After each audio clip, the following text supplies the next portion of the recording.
Quel sauveur merveilleux je possède. Qui sait ça? Bien-aimés frères et sœurs dans le Seigneur, Jésus-Christ, je vous salue.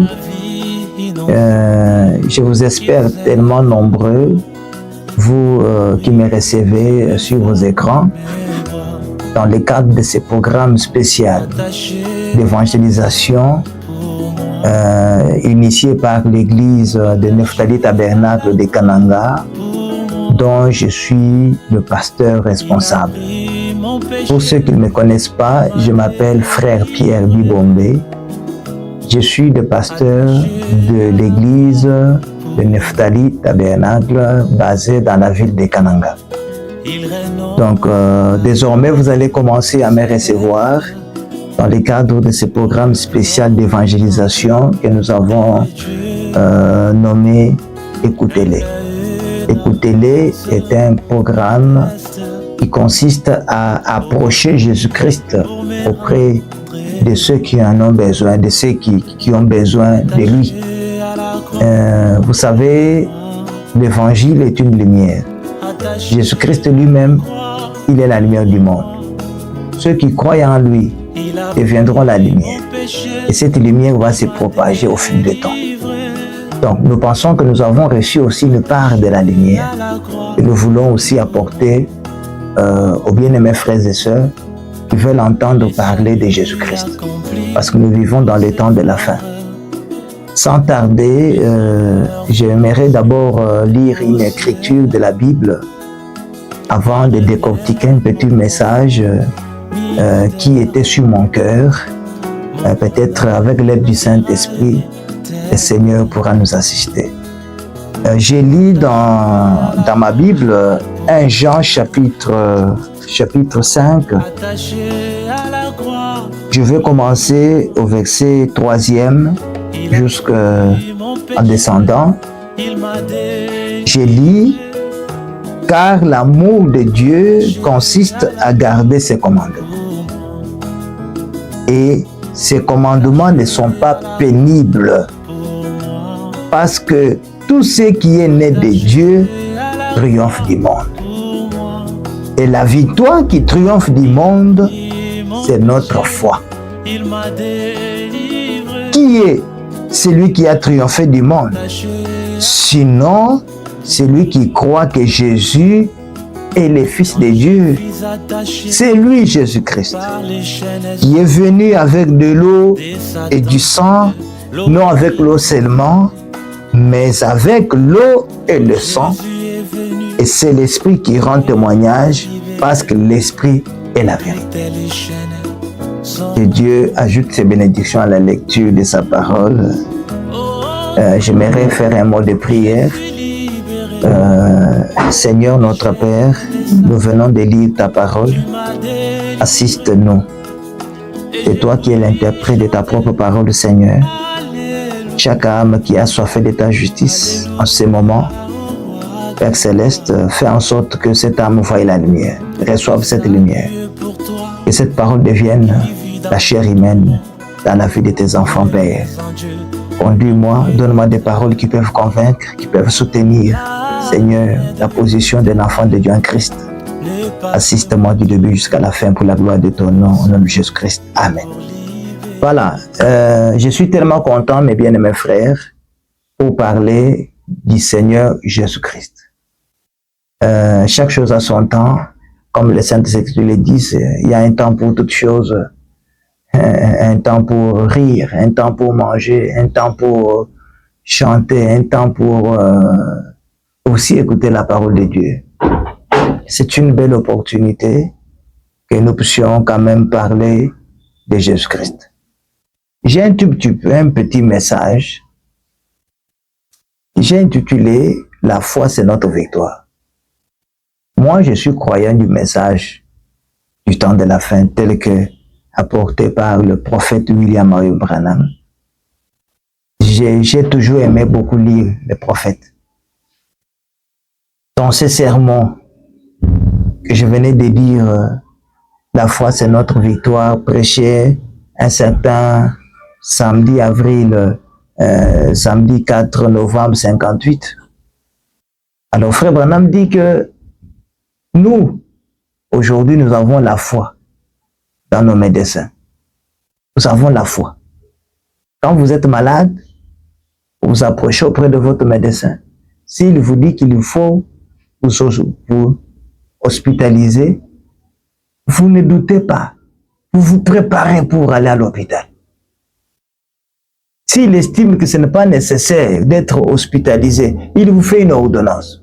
C'est ça ce que Frère Branham le dit au paragraphe 67 du sermon de la foi, c'est votre victoire. Il dit, et maintenant, si quelque chose ne va pas en vous, vous irez chez ces vieux et loyaux médecins en qui vous avez confiance. C'est ce que vous devez faire. C'est une bonne chose d'avoir foi en votre médecin. Et ensuite, vous lui soumettez votre cas. S'il dit que vous devez être hospitalisé, vous entrerez simplement chez vous, et vous emballerez vos habits et vous ferez transporter à l'hôpital. C'est ça, certainement. Vous avez foi dans les médecins. Mais quelque part, il dit, mais qu'en est-il de Dieu? Pour le médecin, tu as foi en lui. Il te fait l'ordonnance, tu exécutes cela. Il te donne même des pilules dont tu ne connais même pas le contenu, c'est quoi? Tu avales parce que tu as foi dans votre médecin. Mais qu'en est-il de Dieu? Frère Branham dit, vous avez peur.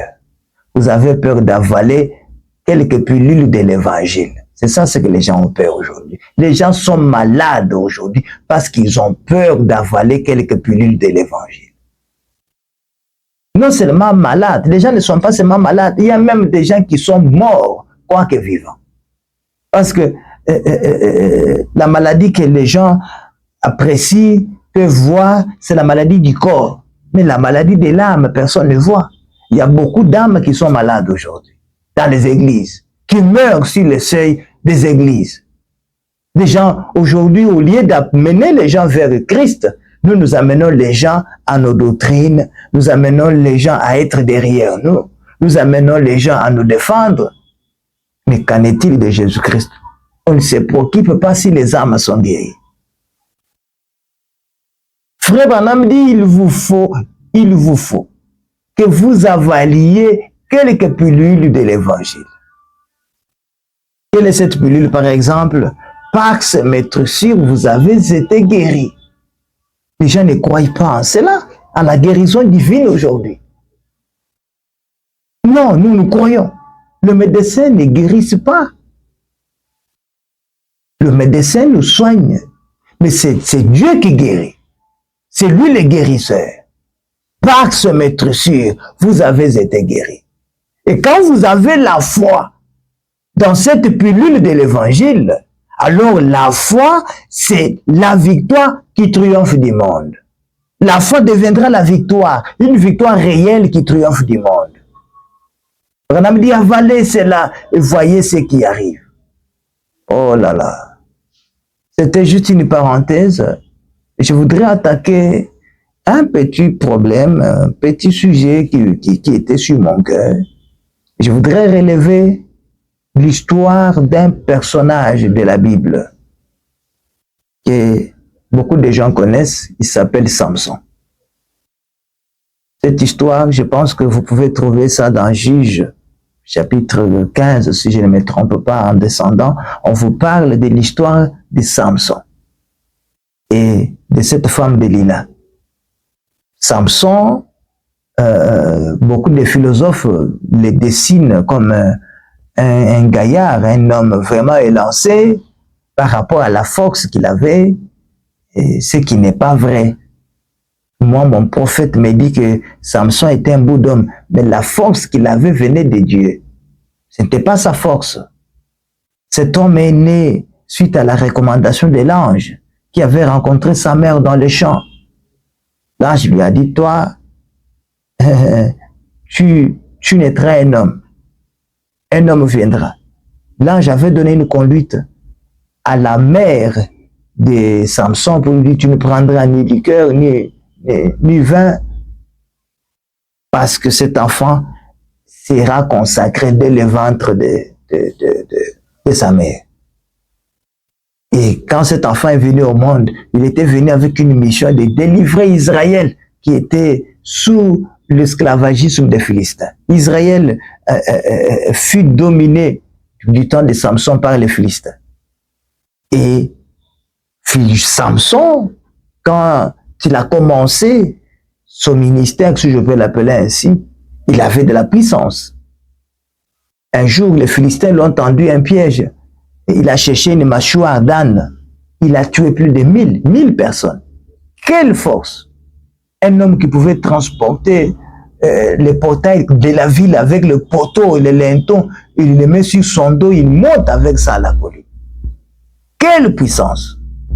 Un jour, il marchait, un jeune lion est venu le menacer, et sans rien, mais Samson a déchiré les lions comme on déchirait un cerveau.